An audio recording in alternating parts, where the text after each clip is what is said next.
श्री सत्यनारायण भगवान की व्रत कथा शास्त्रों में बताया गया है कि सत्यनारायण व्रत कथा का पाठ करने से व्यक्ति को 1000 यज्ञ करने के बराबर का पुण्य फल की प्राप्ति होती है।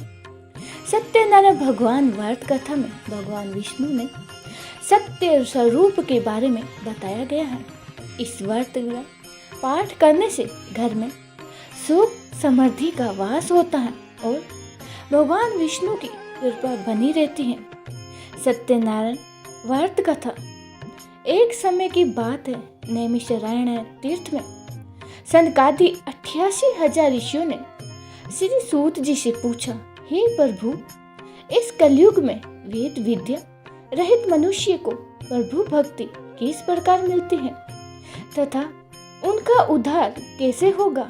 हे मुनिश्रेष्ठ, कोई ऐसा तप बताइए जिससे थोड़े समय में ही पुण्य मिले और मनवांछित फल भी मिल जाए। इस प्रकार की कथा सुनने ही कि हम इच्छा रखते हैं। सर्व शास्त्रों के ज्ञाता सूत जी बोले, हे वैष्णवों, मैं पूज्य आप सभी ने प्राणियों के हित की बात पूछी है, इसीलिए मैं एक ऐसे श्रेष्ठ व्रत को आप लोगों को बताऊंगा जिसे नारद जी ने लक्ष्मी नारायण जी से पूछा था और लक्ष्मीपति ने मुनिश्रेष्ठ नारद जी से कहा था। आप सब इसे ध्यान से सुनिए। एक समय की बात है, योगीराज नारद जी दूसरों के हित की इच्छा के लिए अनेकों लोगों में घूमते हुए मृत्यु लोक में जा पहुंचे। यहाँ उन्होंने अनेक योनियों में जन्मे प्राय सभी मनुष्य को अपने अपने अपने कर्मों द्वारा अनेकों दुखों से पीड़ित देखा। उनका दुख देखकर नारद जी सोचने लगे कि कैसा यत्न किया जाए जिसके करने से निश्चित रूप से मानव के दुखों का अंत हो जाए। इसी विचार पर मनन करते हुए वह विष्णु लोक में गए। वहाँ वह देवों के ईश्वर नारायण की स्तुति करने लगे, जिनके हाथों में शंख चक्र गदा और पद्म थे, गले में वरमाला पहने हुए थे। स्तुति करते हुए नारद जी बोले, हे भगवान, आप अत्यंत ही शक्ति से संपन्न हैं। मन तथा वाणी भी आपको नहीं पा सकती। आपका आदि मध्य तथा अंत नहीं। निर्गुण स्वरूप सृष्टि के कारण भक्तों के दुख को दूर करने वाले आपको मेरा नमस्कार है। नारद जी की स्तुति सुन विष्णु भगवान बोले, हे मुनिश्रेष्ठ, आपके मन में क्या बात है? आप किस काम के लिए पधारे हैं, उसे निसंकोच कहो। इस पर नारद मुनि बोले कि मृत्यु लोक में अनेक योनियों में जन्मे मनुष्य अपने कर्मों के द्वारा अनेकों दुखों से दुखी हो रहे हैं। हे नाथ, आप मुझ पर दया रखते हैं तो बताइए कि वो मनुष्य थोड़े से प्रयास से ही अपने दुखों से कैसे छुटकारा पा सकते हैं। श्री हरि बोले, हे नारद, मनुष्य की भलाई के लिए तुमने बहुत ही अच्छी बात पूछी है, जिसके करने से मनुष्य मोह से छूट जाता है। वह बात मैं कहता हूँ, उसे सुनो। स्वर्ग लोक व मृत्यु लोक दोनों में एक दुर्लभ उत्तम व्रत है जो पुण्य देने वाला है। आज प्रेमवश होकर मैं तुमसे कहता हूँ, श्री सत्यनारायण भगवान का यह व्रत अच्छी तरह विधान पूर्वक करके मनुष्य तुरंत ही यहाँ सुख भोग कर मरने पर मोक्ष पाता है। श्री हरि के वचन सुन नारद जी बोले कि उस व्रत का फल क्या है और उसका विधान क्या है? ये व्रत किसने किया था? इस व्रत को किस दिन करना चाहिए? सभी कुछ विस्तार से बताइए। नारद की बातें सुनकर श्री हरि बोले, दुख व शोक को दूर करने वाला, ये सभी स्थानों पर विजय दिलाने वाला, मानव को भक्ति व श्रद्धा के साथ शाम को श्री सत्यनारायण भगवान की पूजा धर्म परायण होकर ब्राह्मणों व बंधुओं के साथ करनी चाहिए। भक्ति भाव से ही नैवेद्य केले का फल, घी, दूध और गेहूं का आटा, सवैया ले गेहूं के साथ परसाठी का आटा, शक्कर तथा गुड़ लेकर वे सभी भक्षण योग्य पदार्थों को मिलाकर भगवान का भोग लगाए। ब्राह्मणों सहित बंधु बांधवों को भी भोजन कराएं। उसके बाद स्वयं भोजन करें। भजन कीर्तन के साथ भगवान की भक्ति में लीन हो जाए। इस तरह से सत्यनारायण भगवान का ये व्रत करने से मनुष्य की सारी इच्छाएं निश्चित ही रूप से पूर्ण होती हैं। इस कलिकाल अर्थात कलयुग में मृत्यु लोक में मोक्ष का यही एक सरल उपाय बताया गया है। श्री सत्यनारायण व्रत कथा का पहला अध्याय संपूर्ण। बोलिए श्री सत्यनारायण भगवान की जय हो। सत्यनारायण भगवान की व्रत कथा का दूसरा अध्याय। शिव जी बोले, हे ऋषियों, जिसने पहले समय से इस व्रत को किया था उसका इतिहास कहता हूँ, ध्यान से सुनो। सुंदर काशीपुर नगरी में एक अत्यंत ही निर्धन ब्राह्मण रहता था। वह भूख प्यास से परेशान वह धरती पर घूमता रहता था। ब्राह्मणों से प्रेम करने वाले भगवान ने एक दिन ब्राह्मण का वेश धारण कर उसके पास जाकर पूछा, हे विप्र, नित्य दुखी होकर तुम पृथ्वी पर क्यों घूमते हो? दीन ब्राह्मण बोला, मैं निर्धन ब्राह्मण हूँ, भिक्षा के लिए धरती पर घूमता हूँ। हे भगवान, यदि आप इसका कोई उपाय जानते हो तो बताइए। वृद्ध ब्राह्मण कहता है कि सत्यनारायण भगवान मनोवांछित फल देने वाले हैं, इसीलिए तुम उनका पूजन करो। इसे करने से मनुष्य सभी दुखों से मुक्त हो जाता है। वृद्ध ब्राह्मण बनकर आए सत्यनारायण भगवान उस निर्धन ब्राह्मण को व्रत का सारा विधान बताकर अंतर ध्यान हो गए। ब्राह्मण मन ही मन सोचने लगा कि जिस व्रत को वृद्ध ब्राह्मण करने को कहे गया है, मैं उसे जरूर करूंगा। यह निश्चय करने के बाद उसे रात में नींद नहीं आई। वह सवेरे उठकर सत्यनारायण भगवान के व्रत का निश्चय कर भिक्षा के लिए चला गया। उस दिन निर्धन ब्राह्मण को भिक्षा में बहुत धन मिला, जिससे उसने बंधु बांधवों के साथ मिलकर श्री सत्यनारायण भगवान का व्रत संपन्न किया। भगवान सत्यनारायण का व्रत संपन्न करने के बाद वह निर्धन ब्राह्मण सभी दुखों से छूट गया और अनेक प्रकार की संपत्ति से युक्त हो गया। उसी समय से यह ब्राह्मण हर माह इस व्रत को करने लगा। इस तरह से सत्यनारायण भगवान के व्रत को जो भी मनुष्य करेगा वह सभी प्रकार के पापों से छूटकर मोक्ष को प्राप्त होगा। जो मनुष्य इस व्रत को करेगा वह भी सभी दुखों से मुक्त हो जाएगा। सूत जी बोले कि इस तरह से नारायण जी से कहा हुआ श्री सत्यनारायण व्रत का मैंने तुमसे कहा है। हे विप्र, मैं अब और क्या कहूँ?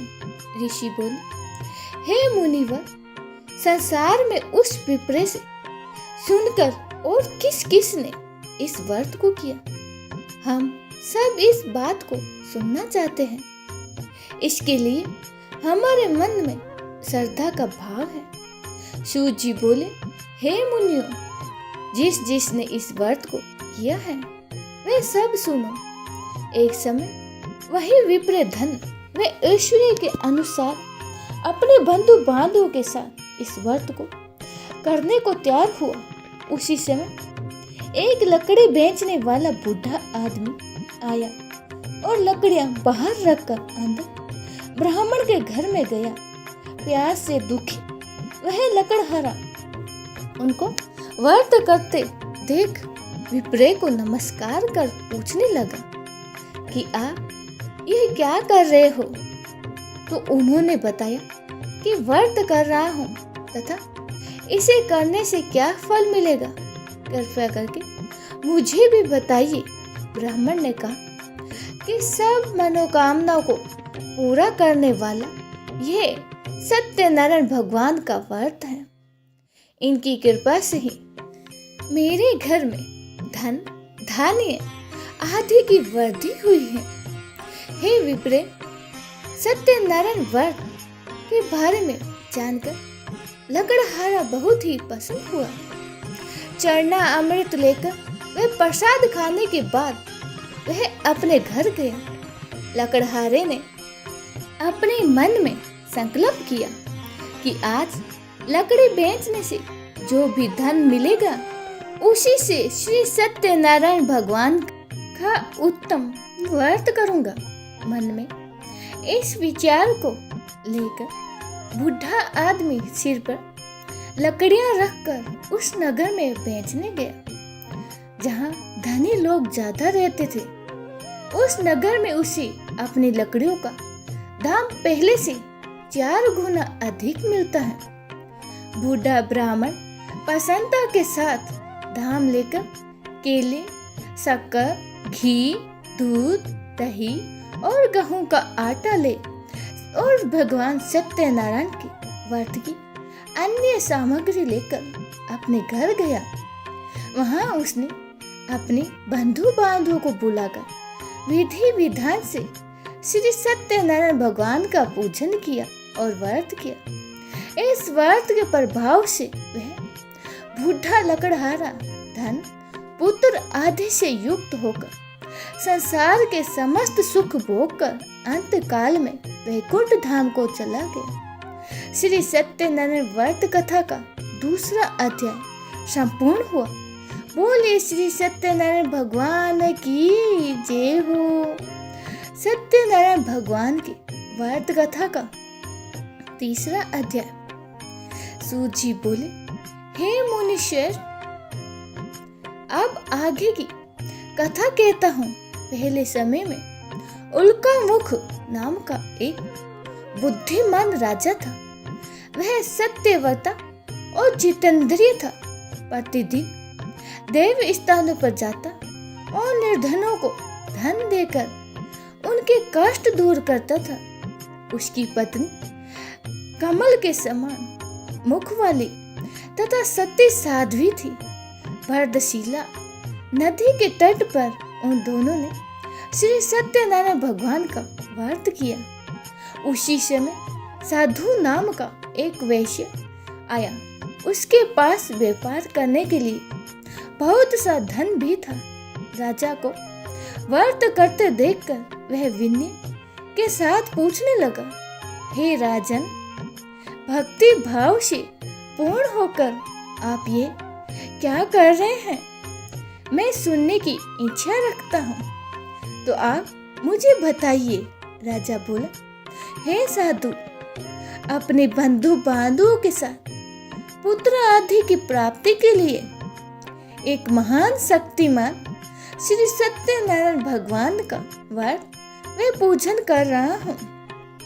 राजा के वचन सुन साधु आदर से बोला, हे राजन, मुझे इस व्रत का सारा विधान कहिए। इसके आपके इस व्रत का कथा अनुसार मैं भी इस व्रत को करूँगा। मेरी भी संतान नहीं है और इस व्रत को करने से निश्चित रूप से ही मुझे संतान की प्राप्ति होगी। राजा से व्रत का सारा विधान सुन व्यापार से निवृत्त होकर वह अपने घर गया। साधु वैश्य ने अपनी पत्नी को संतान देने वाले इस व्रत का वर्णन कर कह सुनाया और कहा कि जब मेरी संतान होगी तब मैं इस व्रत को करूंगा। साधु ने इस व्रत तरह के वचन अपनी पत्नी लीलावती से कहे। एक दिन लीलावती पति के साथ आनंदित होकर सांसारिक धर्म से प्रवृत्त होकर सत्यनारायण भगवान की कृपा से वह गर्भवती हो गई और 10वें महीने में ही उसके गर्भ से एक सुंदर कन्या ने जन्म लिया। दिनों दिन वह ऐसे बढ़ने लगी जैसे कि शुक्ल पक्ष का चंद्रमा बढ़ता है। माता पिता ने अपनी कन्या का नाम कैलावती रखा। एक दिन लीलावती ने मीठे शब्दों से अपने पति को याद दिलाया कि आपने भगवान सत्यनारायण जी के जिस व्रत को करने का संकल्प किया था उसे करने का समय आ गया है। आप इस व्रत को करिए। साधु बोला कि हे प्रिय, इस व्रत को मैं उसकी विवाह पर करूंगा। इस प्रकार अपनी पत्नी को आश्वासना देकर वह नगर को चला गया। कैलावती के पिता के घर में रह वृद्धि को प्राप्त हो गई। साधु ने एक बार नगर में अपनी कन्या को सखियों के साथ देखा तो तुरंत ही दूत को बुलाया और कहा कि मेरी कन्या के योग्य वर देखकर लाओ। साधु की बात सुनकर दूत कंचन नगर में पहुंचा और वहां देखभाल कर लड़की के लिए एक सुयोग्य वाणिक पुत्र को ले आया। सुयोग्य लड़के को देख साधु ने बंधु बांधवों को बुलाकर अपनी पुत्री का विवाह कर दिया। लेकिन दुर्भाग्य की बात यह है कि साधु ने अभी भी श्री सत्यनारायण भगवान का व्रत नहीं किया। इस पर श्री भगवान क्रोधित हो गए और श्राप दिया कि साधु को अत्यंत ही दुख मिले। अपने कार्य में कुशल साधु बनिया जमाई को लेकर समुद्र के पास स्थित होकर रत्नासरपुर नगर में गया। वहां जाकर दामाद ससुर दोनों मिलकर चंद्रकेतु राजा के नगर में व्यापार करने लगे। एक दिन भगवान सत्यनारायण की माया से एक चोर राजा का धन चुरा कर भाग रहा था। उसने राजा के सिपाहियों को अपना पीछा करते देख चुराया हुआ धन वहां रख दिया जहां साधु अपने जमाई के साथ बैठा हुआ था। राजा के सिपाही ने साधु वैश्य के पास राजा का धन पड़ा देखा तो वह ससुर जमाई दोनों को बांधकर प्रसन्नता से राजा के पास ले गए और कहा कि उन दोनों चोरों को हम पकड़ लाए हैं। हे राजन, आप आगे की कार्यवाही की आज्ञा दें। राजा की आज्ञा से उन दोनों को ही कठिन कारावास में डाल दिया गया और उनका सारा धन भी उनसे छीन लिया गया। श्री सत्यनारायण भगवान से श्राप से साधु की पत्नी भी बहुत दुखी हुई। घर में जो धन रखा था उसे चोर चुरा कर ले गए। शारीरिक तथा मानसिक पीड़ा वे भूख प्यास से अति दुखी होकर अन्न की चिंता में कैलावती के ब्राह्मण के घर गई। वहां उसने श्री सत्यनारायण भगवान का व्रत होते देखा। फिर कथा भी सुनी। वह प्रसाद ग्रहण कर वह रात को घर वापस आई। माता के कैलावती से पूछा कि हे पुत्री, अब तक तुम कहाँ थी? तेरे मन में क्या है? कैलावती ने अपनी माता से कहा, हे माता, मैंने एक ब्राह्मण के घर श्री सत्यनारायण भगवान का व्रत देखा है। कन्या के वचन सुन लीलावती भगवान के पूजन की तैयारी करने लगी। लीलावती ने परिवार व बंधुओं के सहित सत्यनारायण भगवान का पूजन किया और उनसे वर मांगा कि मेरे पति तथा जमाई शीघ्र ही घर आ जाए। साथ ही यह भी प्रार्थना की कि हम सब का अपराध क्षमा करें।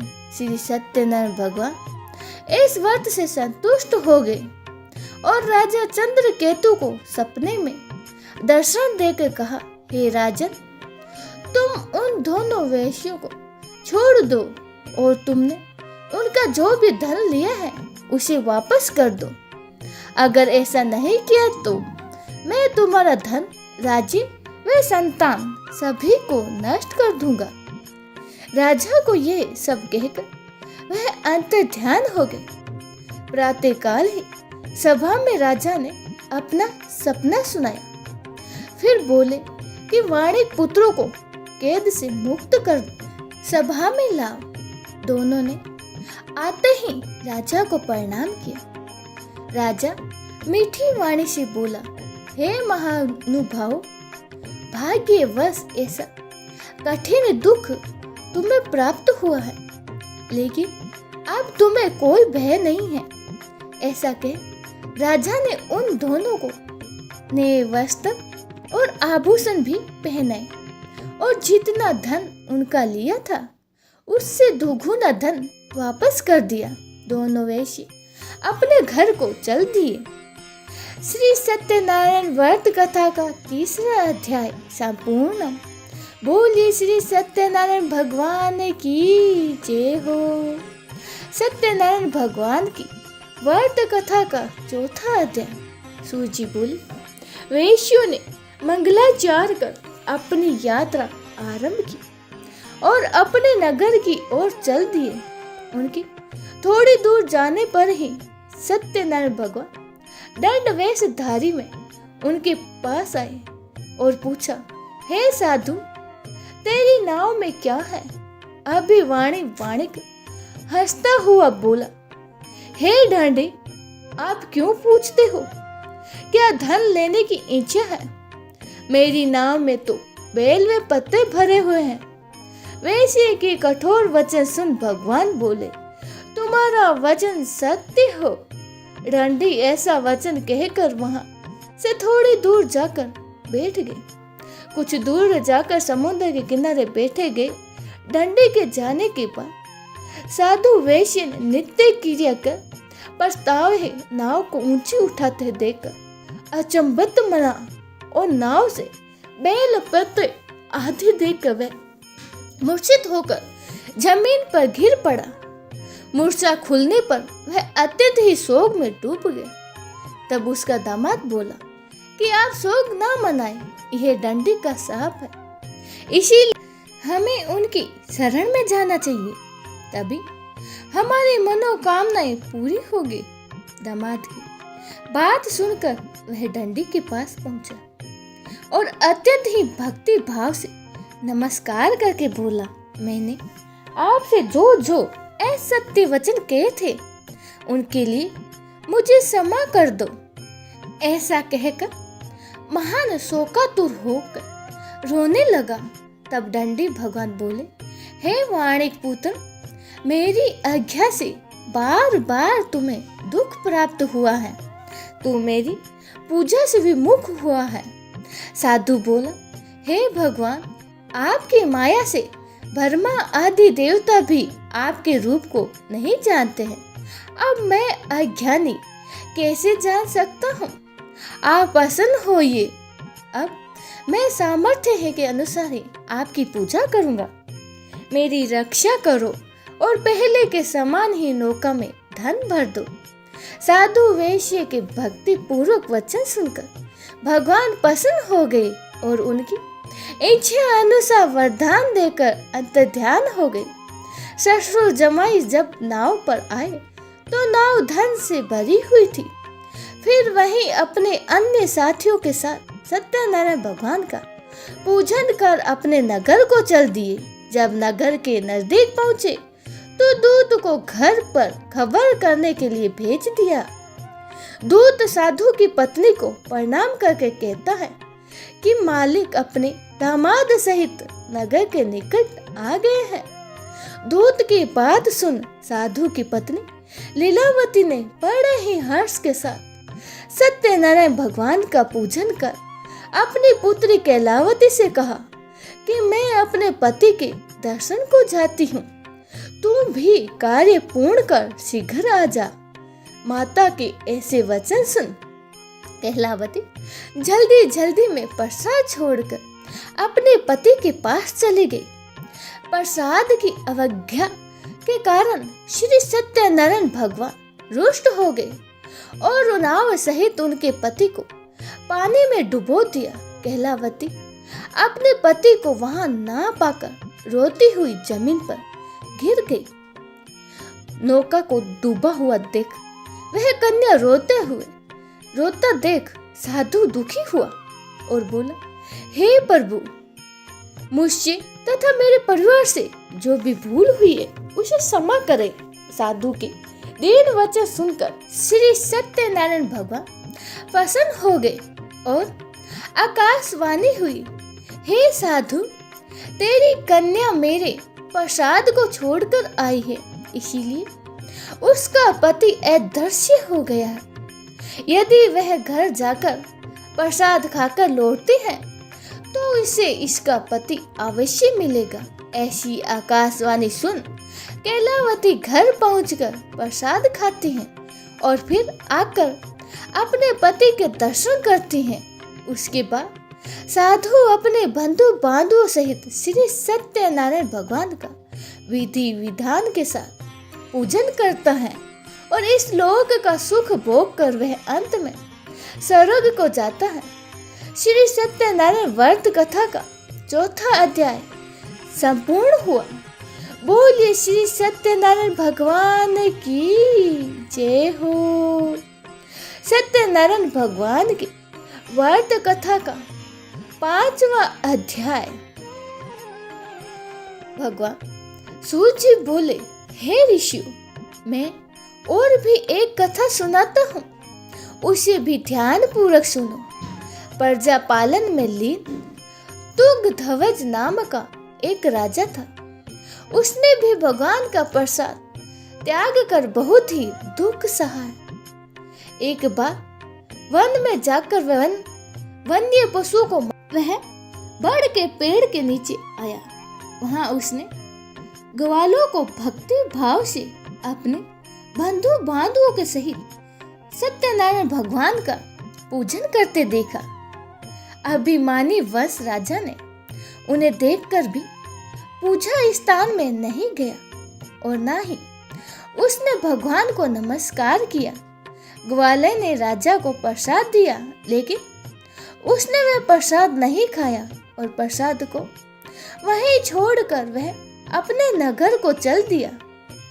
जब वह नगर में पहुंचा तो वहां सब कुछ तहस नहस हुआ पाया, तो वह शीघ्र ही समझ गया कि यह सब भगवान ने ही किया है और वह दोबारा ग्वाले के पास पहुंचे और विधि पूर्वक पूजा कर के प्रसाद खाया।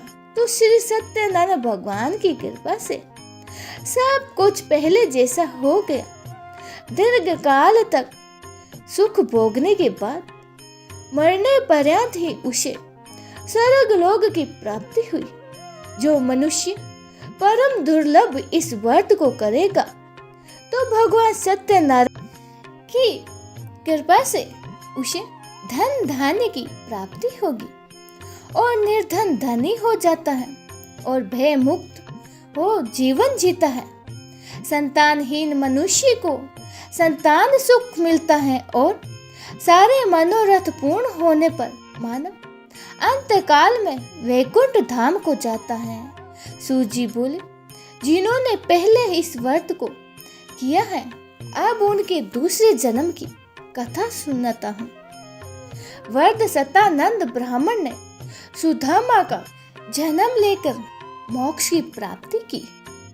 लकड़हारे ने अगले जन्म में निस्वार्थ बनकर मोक्ष प्राप्त किया और उल्का मुख नाम का राजा दशरथ होकर वैकुंठ को गए।